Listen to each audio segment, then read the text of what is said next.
હાય, ABP અસ્મિતાના digital platform સાથે હું છું જલ્પા. શું તમે પણ બેલી ફેટને લઈને પરેશાન છો? એટલે કે પેટ વધી ગયું છે, ઓછું કરવા ઈચ્છો છો તો ડાયટ ફોલો નથી થઈ રહ્યું, પણ આજથી જ આ 5 એક્સરસાઇઝ કરવાનું શરૂ કરી દો. પણ ખાવામાં તમારે ઓઇલી, ચીઝી ફૂડ અવોઇડ કરવાનું છે અને ઓપ્શનમાં હેલ્ધી ફેટ તરીકે ઘી, ડ્રાયફ્રૂટ્સ, ઓલિવ ઓઇલ તમે યુઝ કરી શકો છો. વિડીયોમાં બતાવેલી બધી જ કસરત તમારે 2 થી 3 વખત કરવાની છે 1 મિનિટ માટે અને દરેક મુદ્રામાં 20 થી 30 સેકન્ડ સુધી રહેવાનું છે. પહેલું છે પવન મુક્તાસન. આ આસન કરવાથી પેટની ચરબી ઓછી થાય છે અને ગેસની સમસ્યાથી પણ રાહત મળે છે.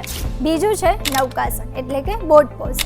આ આસન કરવાથી પેટની ચરબી ઘટે છે, સાથે ઇન્સ્યુલિન રેઝિસ્ટન્સ થાય છે એટલે ડાયાબિટીસ થવાની શક્યતા પણ ઘટી જાય છે. ત્રીજું છે ભુજંગાસન એટલે કે કોબ્રા પોઝ કરવાથી બોડી સ્ટ્રેચ થાય છે અને જો કોઈને કમર કે ખભામાં દુખાવો થતો હોય તો ભુજંગાસન કરવાથી પણ રાહત મળે છે. કુંભકાસન એટલે કે પ્લેન્ક પોઝ, જે કરવાથી આખા શરીરની ચરબી બંધ થાય છે અને વજન પણ ઘટાડે છે. ઉષ્ટ્રાસન એટલે કે કેમલ પોઝ, જે કરવાથી પેટના સ્નાયુઓ ખેંચાવા લાગે છે, જેના કારણે સ્નાયુઓ સંકોચાય છે અને પેટ ઓછું કરવામાં પણ મદદ કરે છે. અને ખાસ કરીને જે લોકો લાંબા સમય સુધી એક જ જગ્યાએ બેસીને કામ કરે છે તેમના માટે કેમલ પોઝ બેસ્ટ માનવામાં આવે છે.